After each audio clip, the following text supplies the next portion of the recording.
कभी कभी क्या होता है, शादी ब्याह में जाना होता है तो घर से बाहर निकल, जो पुरुष होते हैं जल्दी तैयार हो जाते हैं, माता जी लोग ज़्यादा टाइम लगाती है, तो पुरुष कभी कभी तैयार होकर बाहर खड़ा हो जाता है, फिर 5 मिनट बाद वापस घर में आता है, अरे जल्दी करो निकलो, जल्दी करो निकलो, जल्दी करो निकलो, आते हैं ना बार बार। तो प्रभुपाद जी बोले वैसे ही कभी कभी भगवान इस प्राकृतिक जगत में आते हैं कि क्यों सड़ रहे हो इस जगत में, क्यों संसार में दुख सुख संसार की लहरों में क्यों ऐसे फंसे रहे हो, चलो वापस मेरे नित्य हाँ वही पे चलो, मैं शाश्वत सुख में जियो। तो चलो जल्दी जल्दी चलो, भोगे के भगवान आते हैं, अपना जन्म दिखाते हैं, जन्म लीला करते हैं, इतने दिन कर्म करते हैं, अपने भक्तों को भेजते हैं, किसके लिए, इसी तरह संबंध जोड़ने के लिए। कोई बोल सकते हैं संबंध जोड़ने के लिए लेने देने की क्या जरूरत है ना, मगर आप देखिए संसार में किसी की शादी पक्की होती है, लड़का देखा लड़की देखी शादी पक्की की, शादी पक्की होने के बाद सबसे पहला काम क्या होता है, लेन देन शुरू होता है, कुछ गिफ्ट दिया जाता है, कुछ गिफ्ट दिया जाता है, उससे क्या होता है, वो रिलेशनशिप बहुत ज़्यादा स्ट्रॉन्ग होता है, लेन देन से रिलेशनशिप स्ट्रॉन्ग होता है। ऐसे ही आत्मा और परमात्मा, जीव और भगवान के बीच में संबंध है, वो संबंध स्ट्रॉन्ग कैसे बनता है, वो संबंध स्ट्रॉन्ग बनता है कुछ लेने देने से, वो देते हैं भगवान की भक्ति, भगवान के बारे में सुनना,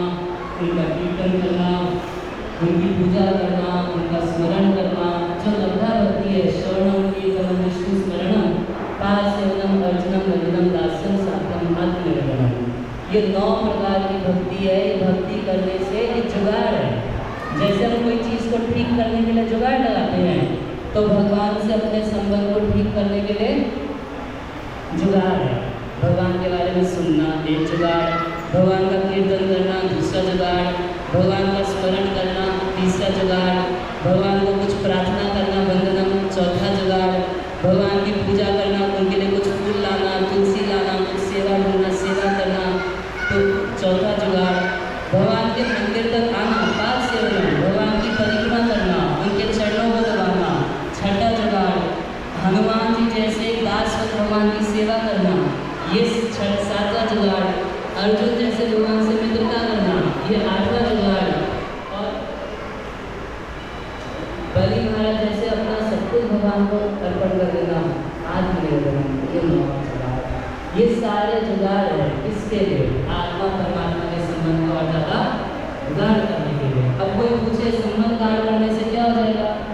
तो यहाँ भगवान कह रहे हैं कि जैसे आकाश न बिजली से न बादल से लिप्त नहीं होता, वायु लिप्त हो जाएगी, यही अगर कोई लेटरिन पड़ी होगी तो वायु उसकी गंध को लेके जाएगी, ऐसे जीव तो लिप्त हो जाता है, एक शरीर की चेतना वो दूसरे शरीर में ले जाएगा, इस शरीर में खूब आरामदायक जीवन जी रहे हैं, कुत्ते की तरह जीवन जी रहे, चेतना कुत्ते वाली, अगला शरीर कुत्ते का, अब भोगो आराम से रहो, वैसे ही रहो।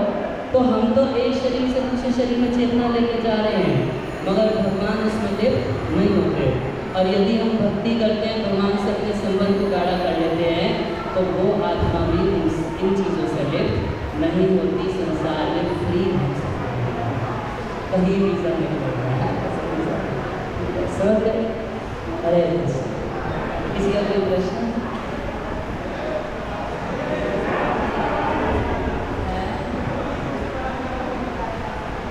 नहीं भक्ति योग से बड़ा सवाल है, कर्म ये भी एक कर्म है नहीं, भक्ति भी कर्म नहीं, भगवान भगवत गीता में भक्ति योग की महिमा बताया है,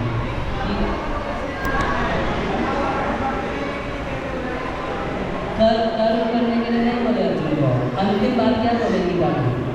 अच्छा सवाल है, अंतिम बात बोले थे कि पहले बोले अर्जुन तुम क्षत्रिय हो, क्षत्रिय का कर्म क्या है, युद्ध करना, युद्ध करो, मगर लास्ट में भगवान बोले कि अर्जुन क्षत्रिय हो इसके लिए युद्ध मत करो, मेरे दास हो, मेरी आज्ञा है इसके लिए युद्ध करो, सर्वधर्मान् परित्यज्य माम् एकम,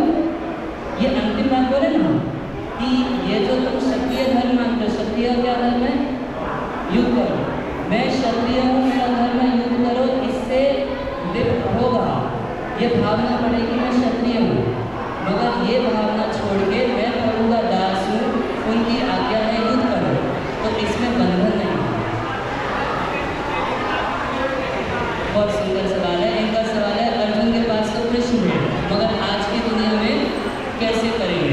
तो ये सवाल प्रभुपाद जी भगवद गीता में भी उठाए। भगवद गीता के 18 अध्याय के तात्पर्य में प्रभुपाद जी इसी सवाल को उठाए कि अर्जुन के पास तो कृष्ण है, आज तो कृष्ण ही प्रकट रूप से दिखाई दे रहे हैं। तो प्रभुपाद जी लिखते हैं कि कृष्ण का ज्ञान तो है और इसका नाम क्या है? Bhagavad Gita. As it is, यथारूप, जैसा कृष्ण दिया। और दूसरी चीज कृष्ण का प्रतिनिधि